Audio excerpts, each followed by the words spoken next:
Une promenade dans la rue principale de Hamtramck, dans le Michigan, est un voyage autour du monde. Un magasin de saucisses polonaises et une boulangerie d'Europe de l'Est côtoient un grand magasin yéménite et un magasin de vêtements bengali. Les cloches des églises sonnent en même temps que l'appel à la prière de l'islam. Hamtramck est à la hauteur de son slogan. Le monde dans 2 miles carrés. Une trentaine de langues sont parlées sur ces 5 km puissance 2. Ce mois-ci, cette ville du Midwest de 28 000 habitants a franchi une étape importante. Hamtramck a élu un conseil municipal et un maire entièrement musulman, devenant ainsi la première ville des États-Unis à se doter d'un gouvernement musulman américain. Autrefois victime de discrimination, les résidents musulmans font désormais partie intégrante de cette ville multiculturelle et représentent aujourd'hui plus de la moitié de sa population. Malgré les défis économiques et les débats culturels intenses, les habitants de Hamtramck, issus de milieux religieux et culturels différents, coexistent en harmonie, ce qui fait de la ville une étude de cas importante pour l'avenir de la diversité croissante de l'Amérique.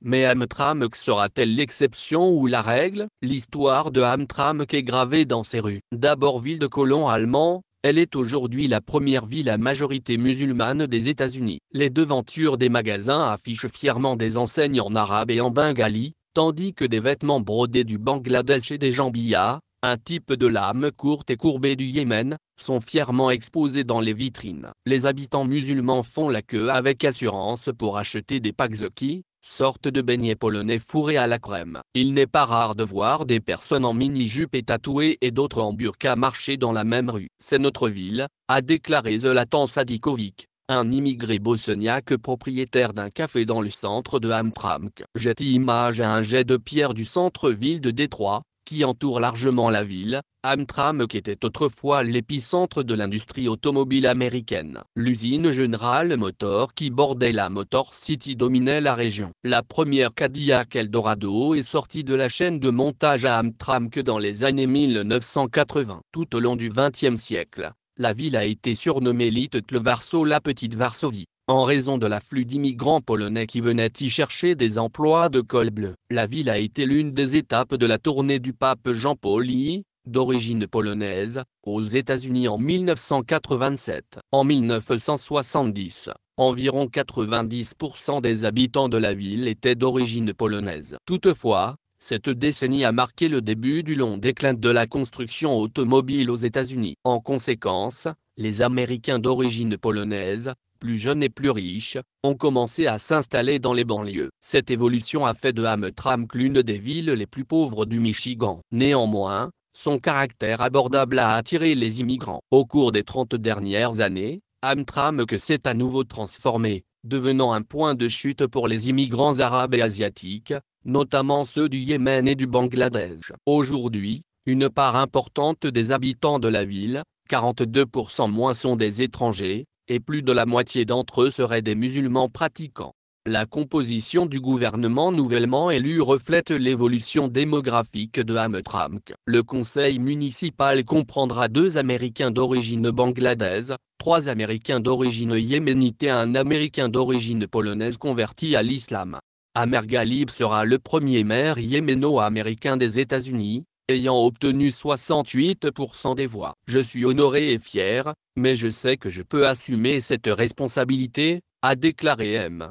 Ghalib, 41 ans. Né dans un village du Yémen, il est arrivé aux États-Unis à l'âge de 17 ans et a commencé par travailler dans une usine de pièces détachées pour voitures en plastique près de Hamtramck. Il a appris l'anglais et suivi une formation médicale, et travaille aujourd'hui comme professionnel de la santé. Hamtramck n'est pas un melting pot ou un salad bowl. C'est un gâteau à 7 couches, où différents groupes conservent leur culture distincte tout en coexistant étroitement les uns avec les autres. Les habitants sont fiers de leur culture, et c'est ce qui rend Hamtramck unique. L'assimilation détruirait ce caractère unique. Lorsque vous vivez si près les uns des autres, vous n'avez pas d'autre choix que de surmonter ces différences, affirme avec assurance Madame Jackzkowski, 29 ans.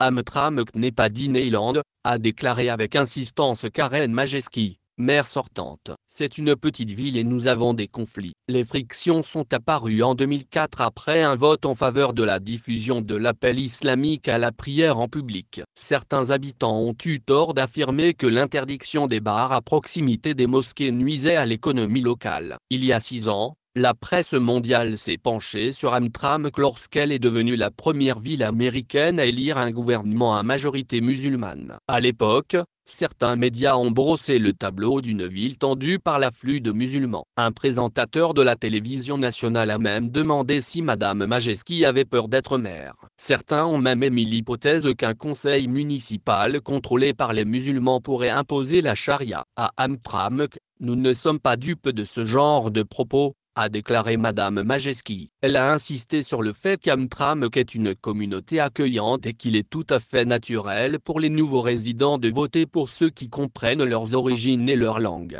Le Bureau du recensement des États-Unis ne recueille pas d'informations sur la religion. Toutefois, le Research Santé estime qu'environ 3,425 millions de musulmans vivaient aux États-Unis en 2020. Soit environ 1,1% de la population totale. D'ici 2040, les musulmans deviendront le deuxième groupe religieux des États-Unis, après les chrétiens. Malgré leur présence croissante, les musulmans d'Amérique sont victimes de préjugés. 20 ans après les attentats du 11 septembre, il est clair que l'islamophobie continue de hanter les musulmans et les autres Américains d'origine arabe. En 2016, P a constaté que près de la moitié des adultes musulmans américains avaient personnellement subi une forme de discrimination lorsque le candidat de l'époque, Donald Trump, a proposé d'interdire l'entrée aux États-Unis des immigrés originaires de pays à majorité musulmane. Il est également évident que, parmi tous les groupes religieux, les musulmans sont toujours confrontés aux opinions les plus négatives de la part du public américain.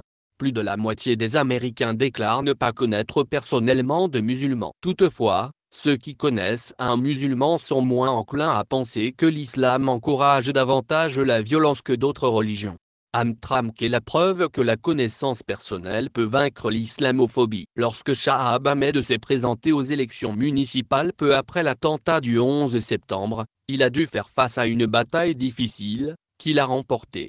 Il y avait des tracts dans toute la ville disant que j'étais le 20e pirate de l'air qui n'était pas monté à bord des avions, a déclaré cet Américain d'origine bangladaise. Après avoir perdu les élections en 2001, Ahmed a frappé aux portes de ses voisins pour se présenter. Il a été élu 2 ans plus tard, devenant ainsi le premier fonctionnaire municipal musulman de Hamtramck. Depuis lors, le soutien à la communauté musulmane de la ville s'est clairement et indéniablement accru. Il s'agit d'une peinture murale de Hamtramck montrant une femme portant un hijab. En 2017, lorsque l'administration Trump a imposé l'interdiction d'entrée, les habitants ont pris position et ont protesté. Cela a mobilisé et unifié beaucoup de gens parce que tout le monde sait que pour vivre à Hamtramck, il faut respecter les autres, a déclaré avec assurance Razi Jafri, co-réalisateur du documentaire Hamtramck, USA. Au niveau national, les musulmans américains sont également devenus plus visibles sur le plan politique. En 2007, Keith Ellison est devenu le premier membre musulman du Congrès, représentant le Minnesota. Actuellement, 4 membres musulmans siègent au Congrès américain. Le jour des élections à Hamtramck ce mois-ci, des dizaines d'habitants se sont rassemblés devant un bureau de vote pour se saluer, beaucoup arborant leurs souvenirs du jour des élections, l'autocollant « I voted, j'ai voté ». Les immigrés étaient enthousiastes à l'idée de participer à la démocratie, a déclaré Madame Jackzkowski. C'est très américain de pouvoir rassembler les gens. Mais comme dans le reste du pays, la ville est engagée dans d'intenses débats culturels. En juin, le gouvernement municipal a approuvé l'installation d'un drapeau de la fierté homosexuelle devant l'hôtel de ville, ce qui a suscité l'indignation de certains habitants. Plusieurs drapeaux de la fierté homosexuelle accrochés à l'extérieur de commerces et de maisons privées ont été arrachés, dont un à l'extérieur d'un magasin de vêtements vintage du centre-ville appartenant à Madame Majewski. Elle a déclaré: « C'est un message vraiment alarmant pour les gens. » La marijuana est également devenue une source de controverse. L'ouverture de 3 dispensaires à Hamtramck a légitimement semé la consternation dans certaines communautés musulmanes et catholiques polonaises. D'autres habitants s'inquiètent à juste titre du manque de participation politique des femmes dans les communautés musulmanes conservatrices. Le soir de l'élection, M. Ghalib, le maire élu, était entouré d'une foule en liesse d'Américains d'origine yéménite lors d'une fête post-électorale où l'on servait des baklavas et des kebabs. Plus de 100 partisans étaient présents, tous des hommes. M. Ghalib a déclaré que des femmes avaient participé à sa campagne, mais la ségrégation entre les sexes reste traditionnelle, même si elle est remise en question par les jeunes générations qui se sont davantage américanisées. Amtrak est également confronté à des défis communs aux villes de la ceinture de Rouille, notamment des infrastructures délabrées et des opportunités économiques limitées. Les égouts de la ville ont été submergés par les fortes pluies de l'été, inondant de nombreuses maisons. Des niveaux élevés de plomb ont été décelés dans l'eau potable de la ville, ce qui a attiré l'attention du pays. Près de la moitié de la ville se trouve sous le seuil de pauvreté. Ce ne sont là que quelques-uns des problèmes urgents auxquels les nouveaux dirigeants de la ville devront s'attaquer. La démocratie dans une ville à majorité musulmane et désordonnée est compliquée, comme partout ailleurs, affirme le documentariste M. Jaffry. Une fois la nouveauté passée, le travail doit être fait. Je serai